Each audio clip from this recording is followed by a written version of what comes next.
Hello दोस्तों, मैं खुशी आप सभी दोस्तों का स्वागत करती हूँ अपने यूट्यूब चैनल केके एजुकेशन पर। वन लाइनर क्वेश्चन का आज 26वां वीडियो है। इससे पहले 25 वीडियो इसी चैनल पर अपलोड किया जा चुका है। आई होप आप लोगों ने उसे देख जरूर लिया होगा। तो आइए देर ना करते आज का पहला क्वेश्चन देखते हैं। आज का पहला क्वेश्चन क्या है? आज का पहला क्वेश्चन है पाथवे टू गॉड। कौन सा बुक? पाथवे टू गॉड नामक प्रसिद्ध पुस्तक किसके द्वारा लिखा गया है? तो किसके द्वारा लिखा गया है पाथवे टू गॉड? ये लिखा गया है महात्मा गांधी के द्वारा। किसके द्वारा लिखा गया है? महात्मा गांधी के द्वारा। आइए महात्मा गांधी के द्वारा लिखा गया कुछ प्रमुख पुस्तक को देख लेते हैं। समाचार पत्र और पुस्तक दोनों। ठीक है, अगर आपसे पूछा जाए सत्य के साथ मेरा प्रयोग, सत्य के साथ मेरा प्रयोग की कहानी, ये किसके द्वारा लिखा गया है?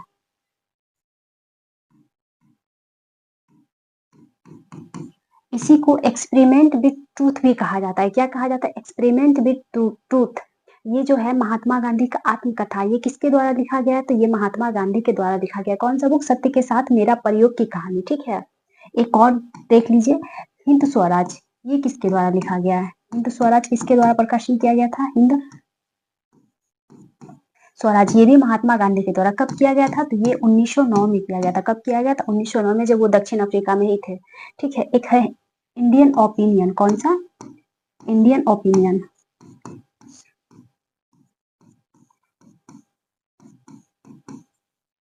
ये भी महात्मा गांधी के द्वारा ही लिखा गया था। कब प्रकाशन किया गया था इसका? 1903 में। कब किया गया था? 1903 में।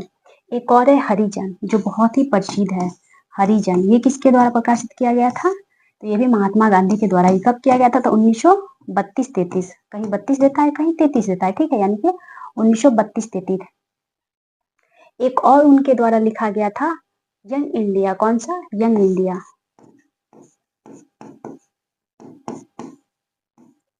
यंग इंडिया किसके द्वारा लिखा गया था? तो महात्मा गांधी के द्वारा। कब?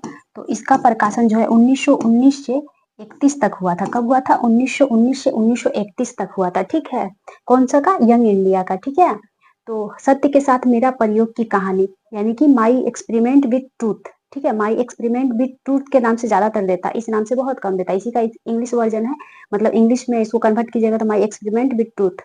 और दूसरा क्या है? हिंद स्वराज, 1909 में प्रकाशित किया गया था। इंडियन ओपिनियन, इंडियन ओपिनियन कब प्रकाशित किया गया था? तो इसका प्रकाशन किया गया था 1903 में। कब किया गया था? 1903 में।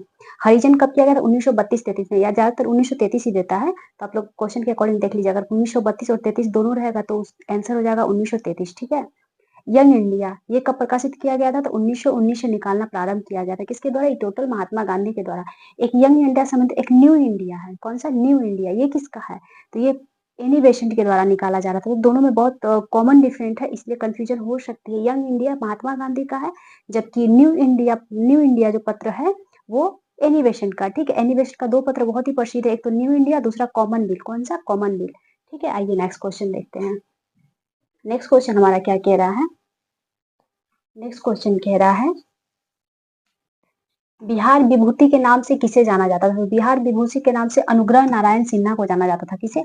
अनुग्रह नारायण सिन्हा को बिहार विभूति के नाम से जाना जाता था। ठीक है, बिहार केसरी के नाम से किसे जाना जाता है? बिहार केसरी। तो बिहार केसरी के नाम से श्री कृष्ण सिंह को जाना जाता है। किसे जाना जाता है? श्री कृष्ण सिंह को बिहार केसरी के नाम से जाना जाता है। बिहार केसरी के नाम से। ठीक है, कृष्ण सिंह। और ये बिहार के प्रथम कांग्रेसी मुख्यमंत्री थे। उस समय जब ये मुख्यमंत्री, इनकी नियुक्ति हुई थी मुख्यमंत्री के रूप में, उस समय मुख्यमंत्री को प्रधानमंत्री कहा जाता था। तो आप देख लीजिएगा, अगर बिहार का प्रथम प्रधानमंत्री पूछेगा तो भी श्री कृष्ण सिंह हो जाएगा, क्योंकि उस समय मुख्यमंत्री को प्रधानमंत्री कहा जाता था। अगर आपसे ये पूछेगा कि बिहार का प्रथम कांग्रेसी मुख्यमंत्री कौन थे, तब भी श्री कृष्ण सिंह हो जाएंगे। ठीक है, आइए नेक्स्ट क्वेश्चन देखते हैं। नेक्स्ट क्वेश्चन क्या कह रहा है कि राजगीर में भगवान बुद्ध की प्रतिमा किस झील के बीचों बीच स्थित है? तो किस झील के बीच स्थित है? ये घोड़ा कटोरा झील। कौन सा झील? घोड़ा कटोरा झील। कभी कभी पूछा जाता है कि राजगीर में कौन सा झील है, तो घोड़ा कटोरा। या फिर ऐसा पूछा जाता है घोड़ा कटोरा झील कहाँ है, तो घोड़ा कटोरा झील कहाँ स्थित है? राजगीर में। इसका ये जो महात्मा बुद्ध का प्रतिमा है, इसका उद्घाटन हुआ था 2018 में। कब हुआ था? 2018 में। किसके द्वारा हुआ था? तो नीतीश कुमार के द्वारा। किसके द्वारा? बिहार के सीएम नीतीश कुमार के द्वारा। नीतीश कुमार के द्वारा किया गया था, ठीक है। ये प्रतिमा की अगर आपसे लंबाई पूछ लिया जाए तो कितना है, 70 फीट। कितना है, 70 फीट, ठीक है। आइए नेक्स्ट क्वेश्चन देखते हैं। नेक्स्ट क्वेश्चन हमारा क्या कह रहा है। नेक्स्ट क्वेश्चन कह रहा है कौन सी पर्वत श्रृंखला सबसे पुरानी है। तो कौन सी पर्वत श्रृंखला सबसे पुरानी है, ये भारत का ही नहीं बल्कि विश्व का भी सबसे पुरानी पर्वत श्रृंखला अरावली है। कौन सा, अरावली है, ठीक है। इसका निर्माण कब हुआ था, अगर निर्माण की बात की जाए तो इसका निर्माण जो है ये पूर्व कैम्ब्रियन काल में हुआ था। कब हुआ था, पूर्व कैम्ब्रियन काल में। पूर्व कैम्ब्रियन काल में अरावली पर्वत का निर्माण हुआ था, ठीक है। अगर इसका विस्तार आपसे पूछा जाए कि इसका विस्तार कहाँ से कहाँ तक है, इसका विस्तार जो है वो गुजरात के अहमदाबाद से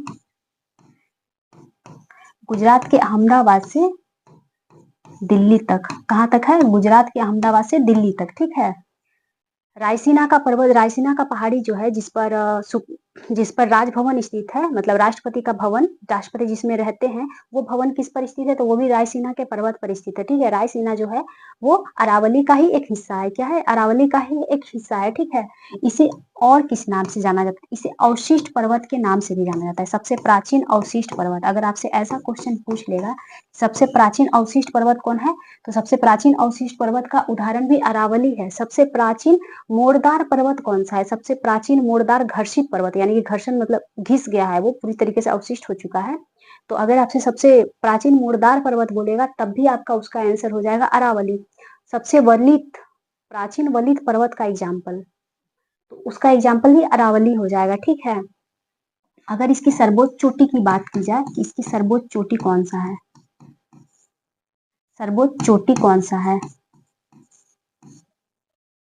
सर्वोच्च चोटी जो है इसका गुरु शिखर है। क्या है, गुरु शिखर इसका सर्वोच्च चोटी है, ठीक है। कौन सा है, गुरु शिखर। ये किस पर्वत पर स्थित है, तो ये माउंट आबू पर्वत पर स्थित है। माउंट आबू पर्वत पर। माउंट आबू पर्वत कहाँ पड़ता है, तो माउंट आबू पर्वत जो है वो राजस्थान में पड़ता है। कहाँ पड़ता है, माउंट आबू पर्वत, तो माउंट आबू पर्वत राजस्थान में पड़ता है। माउंट आबू पर्वत जो है वो अरावली पर्वत का ही एक हिस्सा है। क्या है, अरावली पर्वत का एक हिस्सा है। और उसी पर सबसे सर्वोच्च चोटी, अरावली की सर्वोच्च चोटी कौन सी है, तो अरावली की सर्वोच्च चोटी है गुरु शिखर। कौन सा है, गुरु शिखर, ठीक है। आइए नेक्स्ट क्वेश्चन देखते हैं। नेक्स्ट क्वेश्चन हमारा क्या कह रहा है, नेक्स्ट क्वेश्चन कह रहा है कि प्रायद्वीपीय भारत की दूसरी, क्या कह रहा है, दूसरी सर्वोच्च चोटी कौन सी है। तो दूसरी सर्वोच्च चोटी कौन सी है, दूसरी सर्वोच्च चोटी है डोडा बेटा। कौन सा है, डोडा बेटा। ये किस पर्वत पर स्थित है, ये किसकी सर्वोच्च चोटी है, तो ये नीलगिरी पर्वत की सर्वोच्च चोटी है। किसकी है, ये नीलगिरी पर्वत की सर्वोच्च चोटी है, ठीक है, डोडा बेटा। और ये प्रायद्वीपीय भारत की दूसरी सर्वोच्च चोटी है। तो आपके दिमाग में आ रहा होगा कि प्रायद्वीपीय भारत की तब पहली सर्वोच्च चोटी कौन है। तो अगर आपसे क्वेश्चन में पूछा जाए कि प्रायद्वीपीय भारत की सर्वोच्च चोटी कौन सी है, तो प्रायद्वीपीय भारत की सर्वोच्च चोटी, ठीक है। दूसरी नहीं पूछ के डायरेक्ट पूछेगा प्रायद्वीपीय भारत की सर्वोच्च चोटी कौन सी है, तो हो जाएगा अन्नाई मुड़ी। क्या हो जाएगा, अन्नाई मुड़ी। अन्नाई मुड़ी प्रायद्वीपीय भारत की सर्वोच्च चोटी। ये किस पर्वत की सर्वोच्च चोटी है, तो ये अन्नामलाई पर्वत की सर्वोच्च चोटी है। किसकी, अन्ना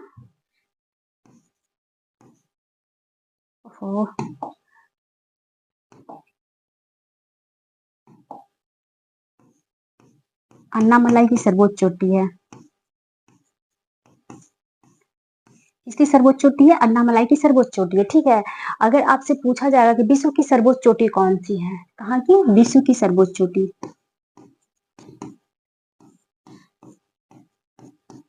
विश्व की सर्वोच्च चोटी कौन सी है, तो विश्व की सर्वोच्च चोटी हो जाएगा माउंट एवरेस्ट। क्या हो जाएगा, एवरेस्ट हो जाएगा, माउंट एवरेस्ट, ठीक है। इसकी ऊंचाई कितनी है माउंट एवरेस्ट की, तो माउंट एवरेस्ट की ऊंचाई है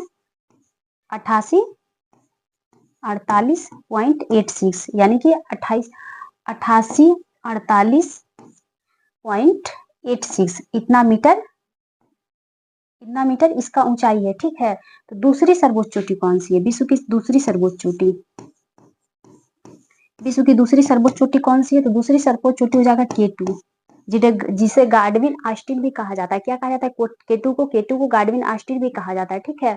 इसकी ऊंचाई क्या है, तो इसकी ऊंचाई है 26,86,11 मीटर। क्या है इसकी ऊंचाई, 86,11 मीटर इसकी ऊंचाई है, ठीक है।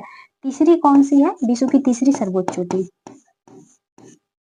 विश्व की तीसरी सर्वोच्च चोटी अगर आपसे पूछा जाएगा तो हो जाएगा इसका कंचनजंगा। क्या हो जाएगा? कंचनजंगा विश्व की तीसरी सर्वोच्च चोटी है। इसकी ऊंचाई कितनी है? तो इसकी ऊंचाई है 85-98 मीटर। ठीक है, कितनी है?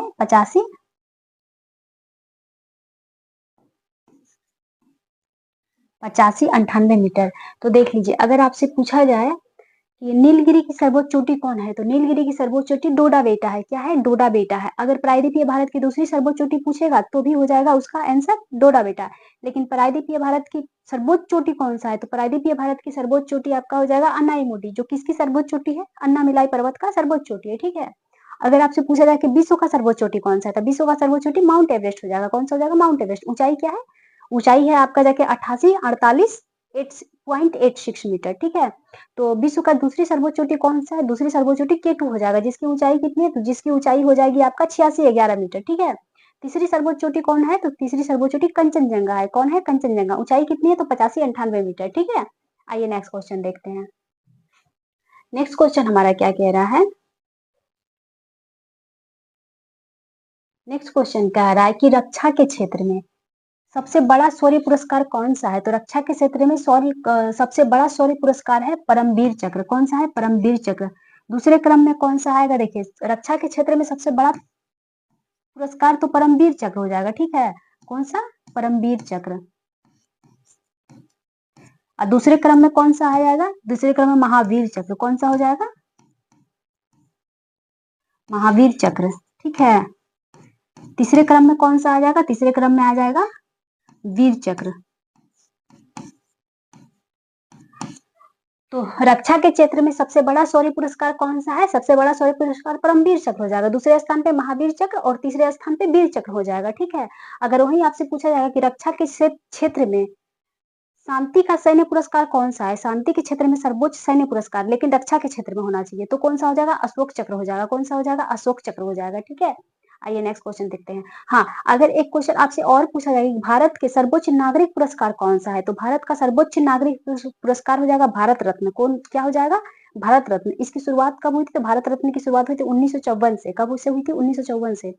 भारत का सर्वोच्च दूसरा नागरिक पुरस्कार कौन सा है? तो दूसरा नागरिक पुरस्कार पूछा जाएगा तो वो हो जाएगा पद्म विभूषण। तीसरा कौन सा हो जाएगा? पद्म भूषण। और चौथे क्रम का तो पद्म श्री। कौन सा हो जाएगा? पद्म श्री हो जाएगा। पद्म विभूषण पहला तो हो जाएगा भारत रत्न, दूसरा हो जाएगा पद्म विभूषण, तीसरा हो जाएगा पद्म भूषण, चौथा हो जाएगा पद्म श्री। ठीक है, आइए नेक्स्ट क्वेश्चन देखते हैं। ये सर्वोच्च नागरिक पुरस्कार बताया अभी, और इससे पहले जो बताए थे वो सैन्य क्षेत्र में था। ठीक है, नेक्स्ट क्वेश्चन क्या कह रहा है कि रोमनो वंश, कौन सा? रोमनो वंश जो है वो किस देश से संबंधित है? तो रोमनो वंश रूस से संबंधित है। कहाँ का रोमनो वंश था? रूस का था। ठीक है, नेक्स्ट क्वेश्चन क्या कह रहा है कि सप्तवर्षीय युद्ध, कौन सा युद्ध? सप्तवर्षीय युद्ध किन दो देशों के बीच लड़ा गया था? तो ये लड़ा गया था इंग्लैंड और फ्रांस के बीच। किसके बीच लड़ा गया था? इंग्लैंड और फ्रांस के बीच।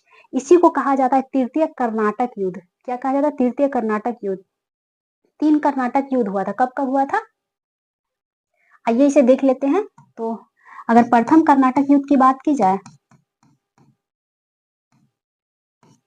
प्रथम कर्नाटक युद्ध की बात की जाए तो ये कब हुआ था? प्रथम कर्नाटक युद्ध हुआ था 1846 से 48। कब हुआ था? 1846 से 48।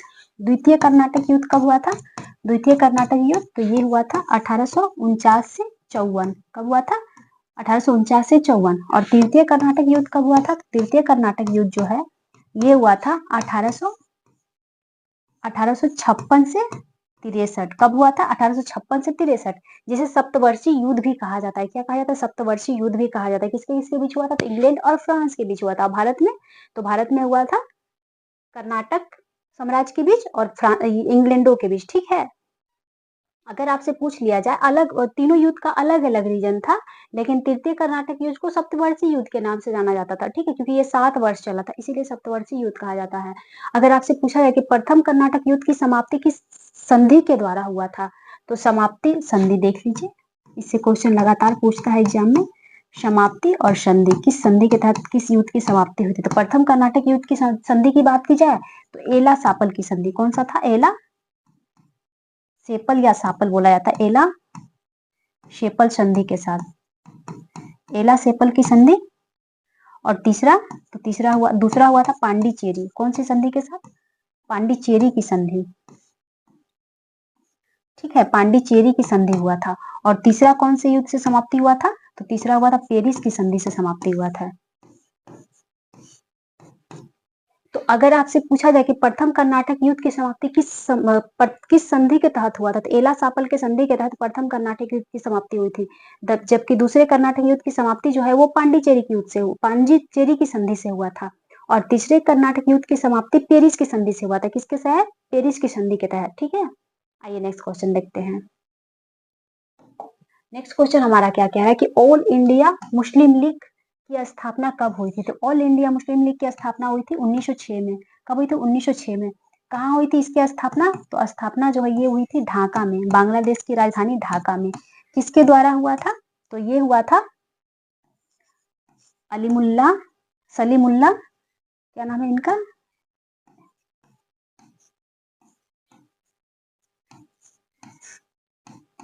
सलीमुल्लाह। और इनका सहयोग कौन किया था? तो आगा खां के द्वारा इनका सहयोग किया गया था। किसके द्वारा?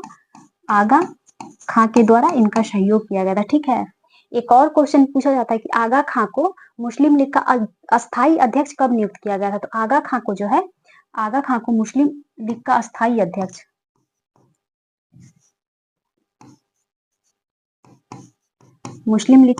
अध्यक्ष जो है इनको नियुक्त किया गया था आगा खां को 1908 में। कब किया गया था? 1908 में मुस्लिम लीग का अस्थायी अध्यक्ष।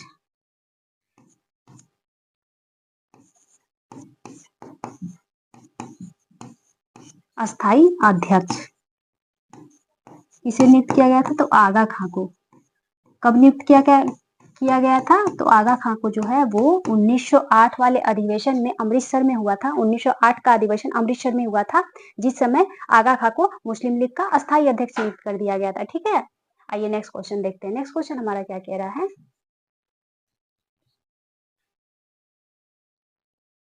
नेक्स्ट क्वेश्चन कह रहा है कि टेलीविजन के आविष्कार किसने किया था? यानी कि टेलीविजन के आविष्कारक कौन है? तो टेलीविजन का आविष्कार किया गया था जेएल बेयर्ड के द्वारा। किसके द्वारा? जेएल बेयर्ड के द्वारा किया गया था। ठीक है, अगर वहीं आपसे पूछा जाए कि रेडियो का आविष्कार किसने किया था? इसका रेडियो का आविष्कार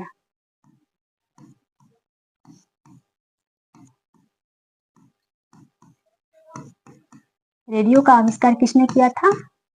तो जी मार्कोनी के द्वारा किया गया था। ठीक है, मार्कोनी के द्वारा किया गया था रेडियो का आविष्कार। टेलीफोन का आविष्कार किसके द्वारा किया गया था?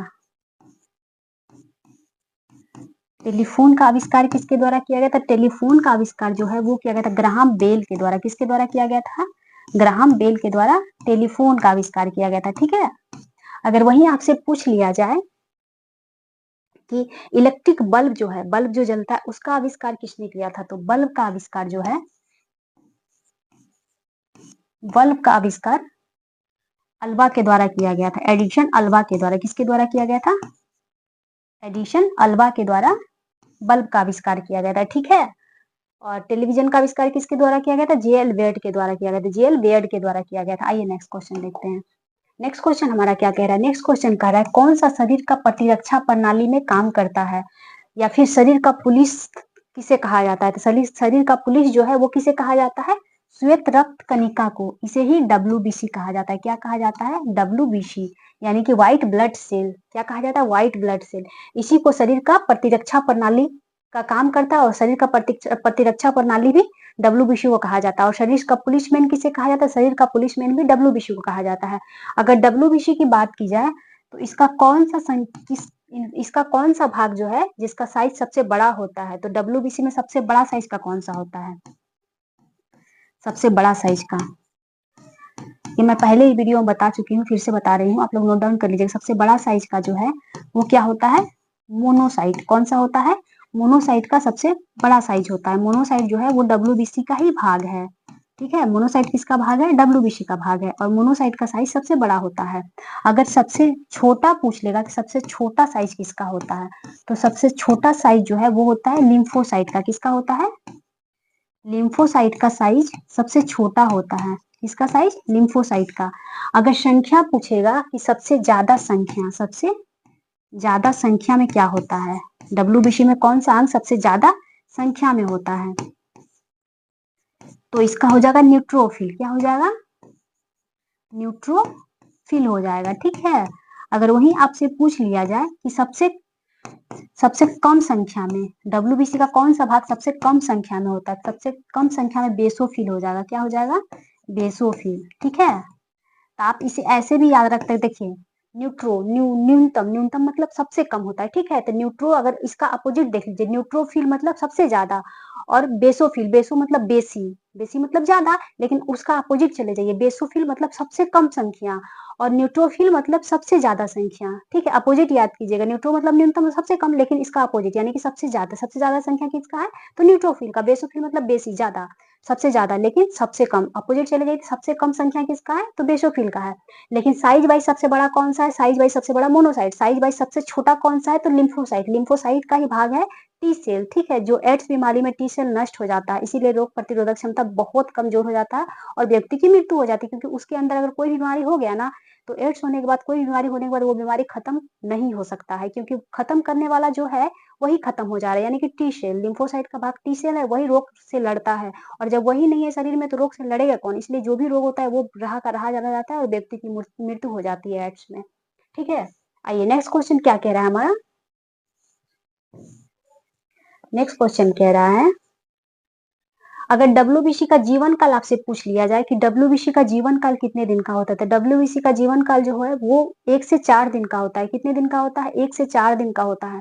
अगर WBC का संख्या पूछ लिया जाए, शरीर में WBC का संख्या कितना है, तो WBC का संख्या जो है वो 4000 से 11000 के बीच होता है। कितना? 4000 से 11000 के बीच WBC का संख्या होता है। लेकिन WBC की अधिकता से कौन सी बीमारी हो जाती है? तो WBC की अधिकता से ल्यूकेमिया हो जाता है। कौन सा बीमारी होता है? ल्यूकेमिया, जिसे ब्लड कैंसर कहा जाता है। यानी कि WBC की अधिकता से ब्लड कैंसर हो जाता है, यानी कि ल्यूकेमिया नामक रोग हो जाता है WBC की अधिकता से। ठीक है।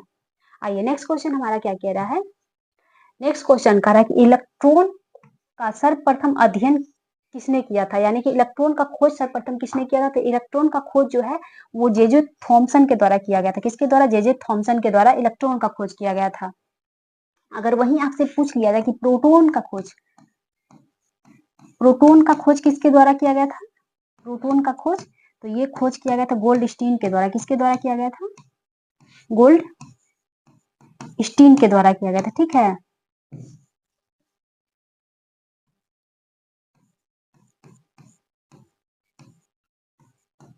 गोल्ड स्टीन के द्वारा प्रोटोन का खोज किया गया था। किसका? प्रोटोन का खोज गोल्ड स्टीन के द्वारा किया गया था, जबकि इलेक्ट्रॉन का खोज जे थॉमसन के द्वारा किया गया था। न्यूट्रॉन का खोज किसके द्वारा किया गया था?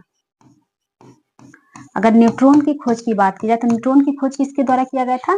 चैडविक के द्वारा। किसके द्वारा किया गया था? चैडविक के द्वारा न्यूट्रॉन का खोज किया गया था। एक क्वेश्चन और पूछता है, इलेक्ट्रॉन पे आवेश किस प्रकार का होता है? तो इलेक्ट्रॉन पे आवेश जो है वो ऋणात्मक होता है। क्या होता है? इलेक्ट्रॉन पे आवेश ऋणात्मक यानी कि नेगेटिव होता है। प्रोटॉन पे अगर आवेश की बात की जाए तो प्रोटॉन पे पॉजिटिव आवेश होता है। क्या होता है? पॉजिटिव यानी कि धनात्मक आवेश होता है। और न्यूट्रॉन पे कोई आवेश नहीं होता है। न्यूट्रॉन उदासीन होता है, न्यूट्रॉन में कोई आवेश नहीं होता है। एक और क्वेश्चन पूछता है कि परमाणु का संख्या कितना होता है? परमाणु का संख्या बराबर प्रोटॉन का संख्या होता है। प्रोटॉन का जितना संख्या होता है, जैसे कि नाभिक में जितना प्रोटॉन का संख्या है उतना ही परमाणु का संख्या है। कभी कभी एक्सेप्शन होता है कि इलेक्ट्रॉन पे डिपेंड करता है। ठीक है। लेकिन जनरली प्रोटॉन की संख्या बराबर परमाणु की संख्या होती है। ठीक है। और नाभिक में कौन कौन चीज होता है? तो नाभिक में जो है वो प्रोटॉन और न्यूट्रॉन होता है। क्या क्या होता है? प्रोटॉन और न्यूट्रॉन होता है। नाभिक में इलेक्ट्रॉन नहीं होता है। इलेक्ट्रॉन नहीं होता है, केवल प्रोटॉन और न्यूट्रॉन होता है। और उन्हीं दोनों की संख्या को मिला के द्रव्यमान कहा जाता है कि परमाणु का द्रव्यमान कितना है। तो न्यूट्रॉन और प्रोटॉन का जितना संख्या हो जाएगा, मान लीजिए नाभिक में 4 प्रोटॉन है और 3 इलेक्ट्रॉन है, तो उसका द्रव्यमान कितना हो जाएगा? द्रव्यमान 7 हो जाएगा। कितना हो जाएगा? द्रव्यमान 7 हो जाएगा। ठीक है। एक और क्वेश्चन पूछा जाता है, किसमें न्यूट्रॉन नहीं पाया जाता? कौन से तत्व में न्यूट्रॉन नहीं पाया जाता? तो हाइड्रोजन जो है, हाइड्रोजन के नाभिक में न्यूट्रॉन नहीं पाया जाता है, लेकिन हाइड्रोजन के समस्थानिक में न्यूट्रॉन पाया जाता है, जैसे कि आपका ड्यूटेरियम हो जाएगा, ट्रिटियम हो जाएगा, इसमें न्यूट्रॉन पाया जाता है। लेकिन फर्स्ट वाला जो है उसमें न्यूट्रॉन नहीं पाया जाता है, कि हाइड्रोजन में न्यूट्रॉन नहीं पाया जाता, लेकिन हाइड्रोजन के समस्थानिक में न्यूट्रॉन पाया जाता है। ठीक है। तो क्वेश्चन के अकॉर्डिंग आंसर लगाइएगा। अगर आपसे डायरेक्ट पूछे कौन से तत्व में न्यूट्रॉन नहीं पाया जाता, हाइड्रोजन ऑप्शन में रहेगा, तो सीधा हाइड्रोजन मार के आप लोग निकलते रहिएगा। ठीक है। आइए नेक्स्ट क्वेश्चन देखते हैं। नेक्स्ट क्वेश्चन हमारा क्या कह रहा है। नेक्स्ट क्वेश्चन कह रहा है कि धातु के तार में बिजली का प्रवाह किससे बना होता है, यानी कि किसके कारण बिजली के तार में किसके कारण बिजली के तार में धातु यानी कि तार में बिजली का प्रवाह होता है। धातु में जो है बिजली का प्रवाह किसके कारण होता है? तो बिजली का प्रवाह इलेक्ट्रॉन के कारण होता है। ठीक है, इलेक्ट्रॉन के विपरीत दिशा में बिजली का प्रवाह होता है। ठीक है, नेक्स्ट क्वेश्चन हमारा क्या कह रहा है? हीमोफीलिया एक अनुवांशिक रोग है जिसका परिणाम क्या होता है? तो हीमोफीलिया नामक जिसको रोग होता है उसपे क्या होता है कि रक्त ही नहीं जमता है। रक्त नहीं जमता है। मान लीजिए जिसको हीमोफीलिया है उसका अगर कहीं हाथ कट गया तो ब्लड ही नहीं बंद होगा, ब्लड कंटिन्यू बहते रह जाएगा। जनरली देखते हैं कि हाथ कटने के बाद 2 से 4 मिनट, 4 मिनट, 5 मिनट, मैक्सिमम 4 से 5 मिनट में ब्लड जम जाता है, खुद ब खुद जम जाता है। अगर आप दवा ना भी देंगे और थोड़ा बहुत कटा है, बहुत नहीं, बहुत कटने के बाद टाका लगवाना पड़ता है, लेकिन अगर थोड़ी बहुत कटी है तो ऑटोमेटिक वो 3-4 मिनट में बंद हो जाएगा। लेकिन जिसको हीमोफीलिया नामक बीमारी है उसका ब्लड थोड़ा भी कटने के बाद ब्लड बंद नहीं होता है, वो कंटिन्यू बहते ही रहता है, जमता नहीं है। तो कौन सी बीमारी में? हीमोफीलिया में। ठीक है, इसे शाही रोग भी कहा जाता है। क्यों कहा जाता है इसको शाही रोग? क्योंकि ब्रिटेन की महारानी को सबसे पहले हीमोफीलिया हुआ था, इसीलिए इसे शाही रोग भी कहा जाता है। इसे क्रिसमस रोग भी कहा जाता है। क्या कहा जाता है? क्रिसमस रोग भी कहा जाता है, क्योंकि उसी दिन इसकी पहचान हुई थी इस रोग की, इसीलिए इसे क्रिसमस रोग भी कहा जाता है। ठीक है, इसकी खोज किसके द्वारा किया गया था? तो इस रोग की खोज किया गया था वार्नर के द्वारा। किसके द्वारा किया गया था खोज इसका? इस बीमारी का खोज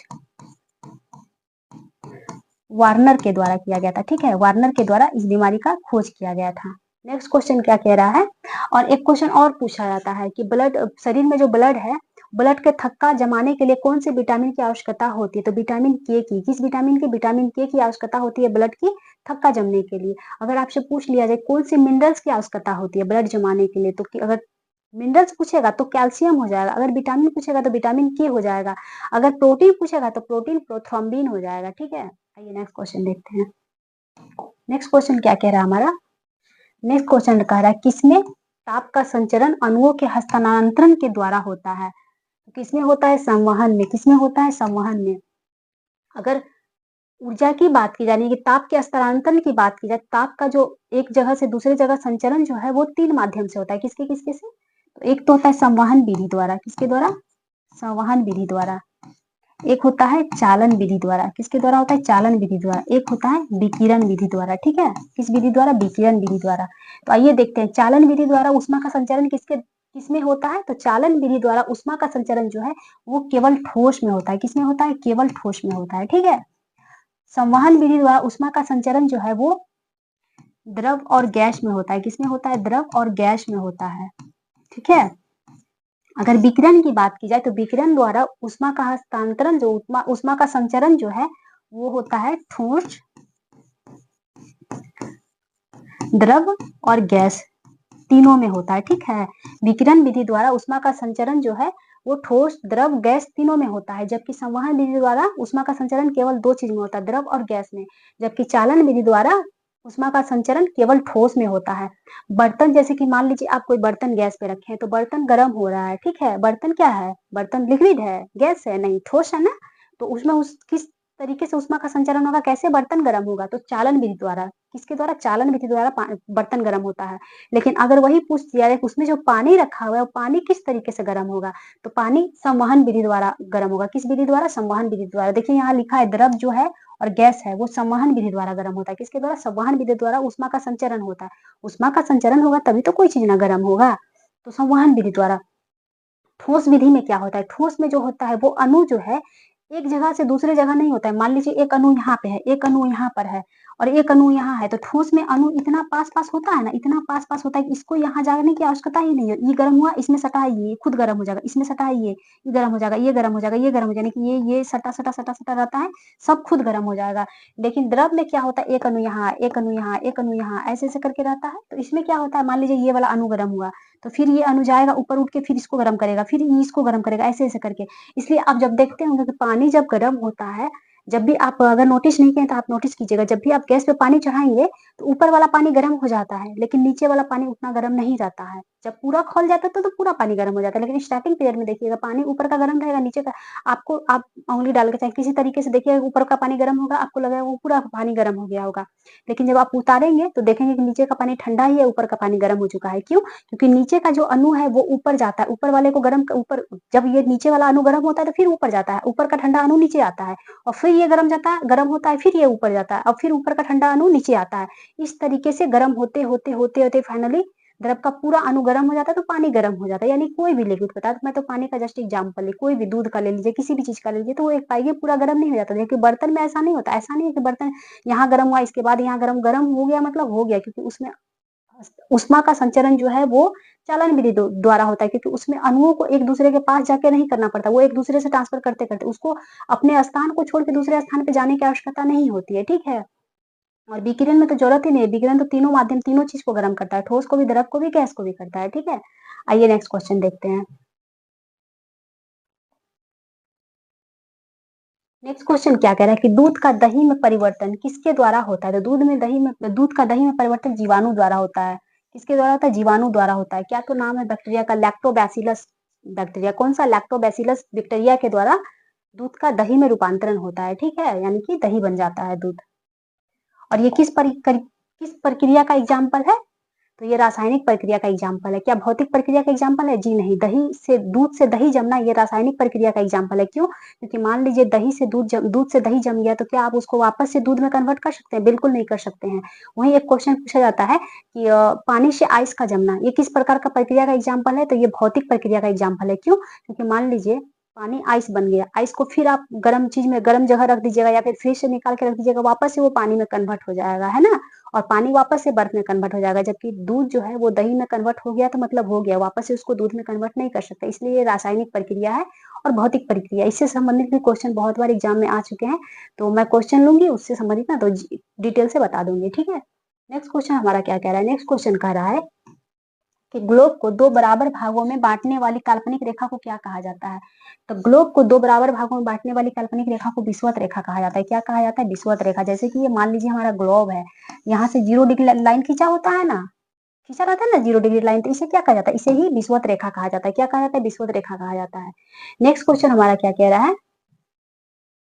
नेक्स्ट क्वेश्चन कर रहा है कि भारत किस गोलार्ध में पड़ता है? तो भारत उत्तरी गोलार्ध में पड़ता है। किस गोलार्ध में? उत्तरी गोलार्ध में। और इसी के द्वारा जो है उत्तरी गोलार्ध में यहाँ पर जो भी पड़ेगा वो दक्षिणी गोलार्ध में पड़ा, और इस क्षेत्र में जो भी पड़ेगा वो उत्तरी गोलार्ध में पड़ेगा। तो अपना भारत का जो स्थिति है, अपना भारत का स्थिति यहाँ है और बीचों बीच एक और लाइन खींचा है। तो एक और क्वेश्चन पूछा जाता है कि भारत जो है, गोलार्ध अगर पूछेगा तो उत्तरी गोलार्ध को होगा, लेकिन देशांतर अगर पूछेगा तो किस देशांतर में भारत स्थित है? तो पूर्वी देशांतर में। किस देशांतर में? पूर्वी देशांतर में, क्योंकि इस साइड तो ईस्ट ही पड़ता है ना, इस साइड ईस्ट पड़ता है, नॉर्थ साउथ वेस्ट, है ना। तो भारत किस देशांतर में स्थित है? तो भारत पूर्वी देशांतर में स्थित है। किस गोलार्ध में स्थित है? तो उत्तरी गोलार्ध में स्थित है, ठीक है। आइए नेक्स्ट क्वेश्चन देखते हैं। नेक्स्ट क्वेश्चन हमारा क्या कह रहा है? नेक्स्ट क्वेश्चन कह रहा है कि पुस्तक गीतांजलि के लेखक कौन है? कौन से पुस्तक? गीतांजलि। गीतांजलि के लेखक कौन है? रविंद्रनाथ टैगोर है। कौन है? रविंद्रनाथ टैगोर है। और ये पुस्तक बहुत ही प्रसिद्ध है। एक क्वेश्चन पूछा जाता है कि एशिया में, भारत ही नहीं एशिया में सर्वप्रथम नोबेल पुरस्कार पाने वाले व्यक्ति कौन है? तो एशिया में सर्वप्रथम नोबेल पुरस्कार पाने वाले व्यक्ति रविंद्रनाथ टैगोर ही हैं। कौन है? इन्हें सर्वप्रथम नोबेल पुरस्कार एशिया प्लस भारत में, एशिया में ही तो भारत पड़ता है, एशिया प्लस भारत में, ठीक है।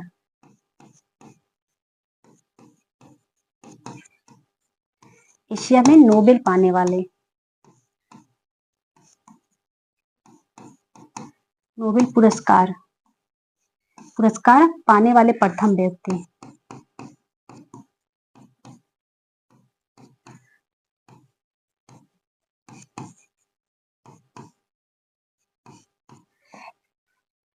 एशिया या भारत में प्रथम व्यक्ति कौन है जिसे नोबेल अवार्ड मिला था? तो वो रविंद्रनाथ टैगोर थे। कौन थे? रविंद्रनाथ टैगोर। इन्हें कब नोबेल अवार्ड मिला था? तो इन्हें नोबेल पुरस्कार जो है सन 1913 में मिला था। कब मिला था? सन 1913 में मिला था। और किस क्षेत्र में मिला था? तो इनको साहित्य के क्षेत्र में मिला था। किस क्षेत्र में? साहित्य के क्षेत्र में। और किस पुस्तक के लिए मिला था? तो गीतांजलि पुस्तक के लिए ही इनको नोबेल पुरस्कार मिला था। किस पुस्तक के लिए? गीतांजलि पुस्तक के लिए, ठीक है। और एक क्वेश्चन और पूछा जाता है कि रविन्द्रनाथ टैगोर को गुरु की उपाधि किसने दी थी? तो रविन्द्रनाथ टैगोर को गुरु की उपाधि महात्मा गांधी के द्वारा दिया गया था। किसके द्वारा? महात्मा गांधी के द्वारा दिया गया था। एक क्वेश्चन और पूछा जाता है कि महात्मा गांधी को महात्मा की उपाधि किसने दी थी? तो महात्मा गांधी को महात्मा की उपाधि जो है वो रविन्द्रनाथ टैगोर के द्वारा दिया गया था। किसके द्वारा? रविन्द्रनाथ टैगोर के द्वारा दिया गया था, ठीक है। आइए नेक्स्ट क्वेश्चन देखते हैं। नेक्स्ट क्वेश्चन हमारा क्या कह रहा है? नेक्स्ट क्वेश्चन कह रहा है कि दास प्रथा के उन्मूलन से संबंधित कौन से गवर्नर हैं? तो दास प्रथा के उन्मूलन से संबंधित एलन बरो हैं। कौन से गवर्नर? एलन बरो, ठीक है।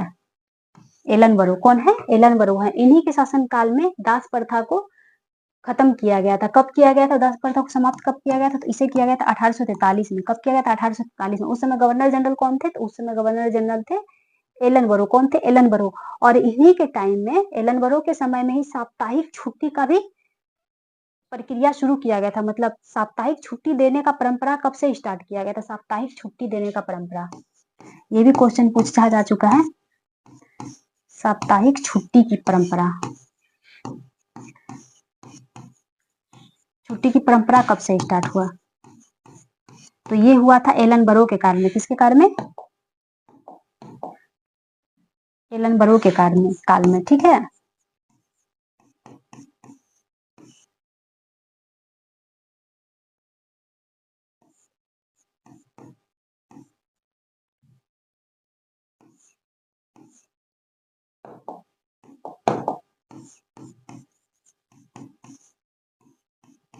एलन बरो के काल में, जैसे कि मान लीजिए आज संडे को सारा ऑफिस बंद रहता है ना, रविवार को, तो रविवार को छुट्टी देने का परंपरा कब से स्टार्ट हुआ था? तो रविवार को छुट्टी देने का परंपरा जो है एलन बरो के शासन काल से ही प्रारंभ हुआ था। कब से? एलन बरो के शासन काल से। तो ये क्वेश्चन आपसे इस प्रकार से पूछा जा सकता है कि रविवार को छुट्टी देने की परंपरा का स्टार्ट किस गवर्नर जनरल के काल में हुआ था? तो एलन बरो के काल में। कब हुआ था? 1843 में। या फिर ऐसे पूछेगा कि साप्ताहिक छुट्टी देने का परंपरा कब से स्टार्ट हुआ था? तो भी एलन बरो हो जाएगा, ठीक है। नेक्स्ट क्वेश्चन हमारा क्या कह रहा है? नेक्स्ट क्वेश्चन कह रहा है कि भारत में पहली बार जनगणना कब की गई थी? तो भारत में पहली बार जनगणना की गई थी 1872 में। कब की गई थी? 1872 में। इस समय गवर्नर जनरल कौन थे? तो इस समय गवर्नर जनरल बोलिए या वायसराय, उसमें तो गवर्नर जनरल का पद जो है वायसराय में कन्वर्ट हो गया था, क्योंकि गवर्नर जनरल के पद को 1857 के क्रांति के बाद, यानी कि 1858 के अधिनियम से ही गवर्नर जनरल के पद को वायसराय में कन्वर्ट कर दिया गया था। किसमें? वायसराय में कन्वर्ट कर दिया गया था। इसलिए आप इसको ये भी बोल सकते हैं कि इस समय वायसराय कौन थे? तो इस समय वायसराय थे लॉर्ड मेयो। कौन थे? लॉर्ड मेयो थे, ठीक है। एक क्वेश्चन और पूछा जाता है कि किस गवर्नर जनरल का या फिर किस वायसराय का हत्या पद पे रहते हुए अंडमान निकोबार में कर दिया गया था? तो पद पे रहते हुए किस वायसराय की हत्या कर दिया गया था? तो लॉर्ड मेयो की। किसकी? लॉर्ड मेयो की। कब हत्या कर दिया गया था? 1872 में। कहाँ किया गया था? अंडमान निकोबार में। कहाँ किया गया था? अंडमान निकोबार में, ठीक है। एक क्वेश्चन और पूछा जाता है कि 10 वर्ष की अभी जनगणना जो वर्तमान में होता है तो प्रत्येक 10 वर्ष में होता है ना। अलग की बात है कि अभी कोविड वोविड के कारण, चाहे जिस कारण से भी लेट हो गया, अलग की बात है, क्योंकि पिछला एग्जाम जनगणना जो है 2011 में ही हो गया था। तो अब तक में 2021 में ही जनगणना हो जाना चाहिए, लेकिन 2025 चल रहा है, अभी तक जनगणना का कोई संभावना नहीं दिख रहा है। तो 10 वर्षीय जनगणना का प्रारंभ कब से हुआ था? आपसे क्वेश्चन पूछा जाएगा 10 वर्षीय जनगणना,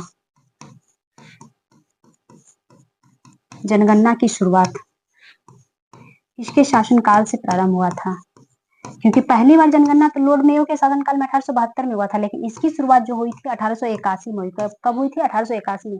तो प्रथम या फिर पूर्ण जनगणना, क्योंकि ये जो पहली बार जनगणना 1872 में हुआ था तो कुछ क्षेत्रों में हुआ था, लेकिन पूर्णतः जनगणना यानी कि पूरे क्षेत्र में या फिर 10 वर्षीय जनगणना आपसे पूछा जाए तो उसकी शुरुआत कब हुई थी? तो उसकी शुरुआत हुई थी 1881 में। कब हुई थी? 1881 में। इस समय वायसराय कौन थे?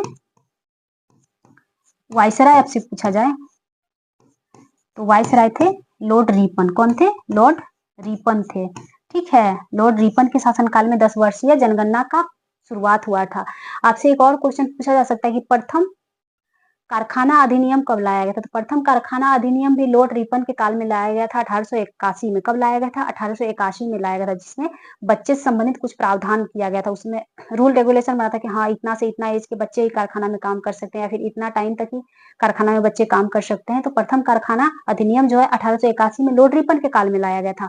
और किससे संबंधित था? तो ये बच्चों से संबंधित था, ठीक है। मतलब बच्चों की सुरक्षा से संबंधित इसमें रूल रेगुलेशन था प्रथम कारखाना अधिनियम में। और एक क्वेश्चन आपसे पूछा जाता है कि भारत का उद्धारक किस वायसराय को कहा जाता है? तो भारत का उद्धारक जो है ये इन्हीं को कहा जाता है। किसको कहा जाता है? लॉर्ड रिपन को भारत का उद्धारक कहा जाता है। भारत का उद्धारक किसे कहा जाता है? तो लॉर्ड रिपन को। किसके द्वारा कहा गया था? तो ये कहा किसके द्वारा? फ्लोरेंस नाइटिंगेल के द्वारा कहा गया था। किसके द्वारा कहा गया था? फ्लोरेंस नाइटिंगेल के द्वारा कहा गया था।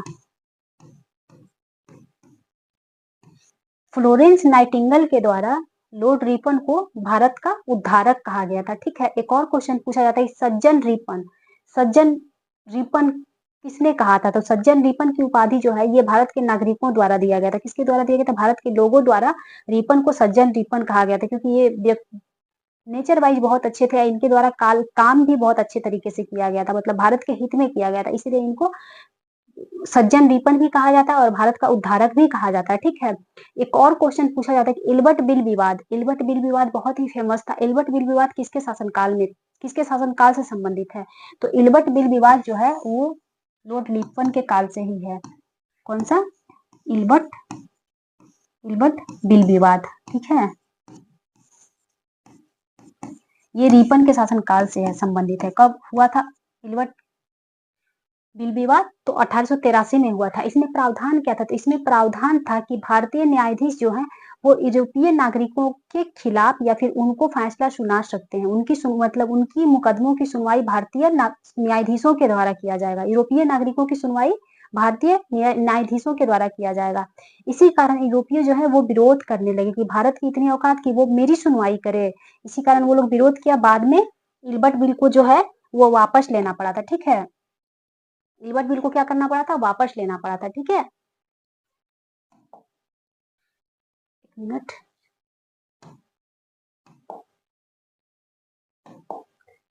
इसे वापस ले लिया गया था। और ये किससे संबंधित था? तो ये संबंधित था भारतीय न्यायाधीशों के द्वारा यूरोपीय नागरिकों की सुनवाई से संबंधित था। ठीक है, किसके शासनकाल से था? तो रिपन के शासनकाल से था। ठीक है, आज का क्वेश्चन समाप्त यही हो रहा है। तो आई होप आज का भी क्वेश्चन बहुत ही इंपॉर्टेंट था एग्जाम के पॉइंट ऑफ व्यू से, और आप लोग नोट डाउन कर लिए होंगे। और प्लीज एग्जाम की नजदीकी को समझते हुए एग्जाम कितना पास आ चुका है और उस एग्जाम को लेकर आप लोग सीरियस हो जाइए और पढ़ाई कंटिन्यू रखिए और रिवीजन भी कंटिन्यू रखिए। जीके जीएस भी और रीजनिंग और मैथ भी, क्योंकि बीएसएससी का डेट आ चुका है। रेलवे में भी मैथ, रीजनिंग और जीके जीएस का भी वेटेज काफी है, तो आप लोग इग्नोर नहीं कर सकते हैं जीके जीएस को। ठीक है, करेंट अफेयर का क्लास भी मैं थोड़ा टाइम, जैसे ही मुझे टाइम मिलता है तो मैं करेंट अफेयर का भी क्लास प्रारंभ कर दूंगी। ठीक है, ओके, थैंक यू, बाय।